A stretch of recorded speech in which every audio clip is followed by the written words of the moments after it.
Legal firms don't work without lawyers. Recruiting firms don't work without recruiters. So put it into perspective. If you've got a team size of between 5 and 15 employees, and as a team, or even as individuals, they're managing key accounts. And those accounts could be valued $1 million a year or $1 million a month. These are the kind of accounts that the businesses that you're recruiting for are going to be managing, including recruiting firms. And when you consider these critical in-demand hires, for example, if you've got 3 accountants managing a massive account, let's just say Tesla is their account and they're paying them $1 million a month to manage all of their accounts. And you've got 5 accountants in that team and one of them decides to resign because they found either a new opportunity, they want to start their own business, they want to relocate to another country. In that situation, if Tesla are paying an accounting firm $1 million a month to manage all of their accounts, and now somebody in that team leaves, then if you've been in a corporate environment, this is what happens. 10 or 15 person team has just lost somebody. That means that the workload is now shared across the rest of the team. So guess what?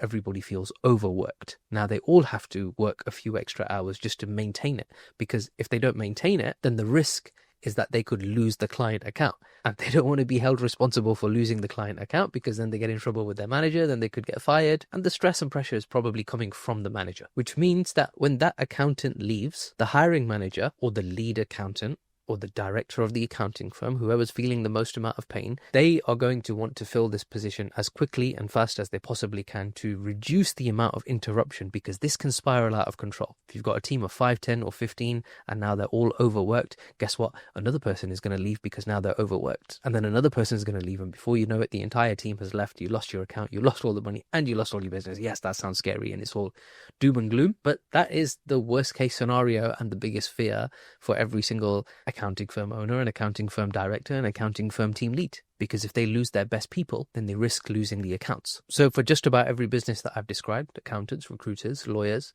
they all have key accounts that are being managed by key personnel. And when those people leave for any reason, they need a replacement as quickly and fast as they possibly can to cause the least amount of interruption and stress for the rest of the team and for their clients and their accounts. So if one person leaves this accounting firm that's got Tesla as their client, and Tesla are paying them $1 million a month, that hiring manager, the problem you're solving is a $1 million a month problem.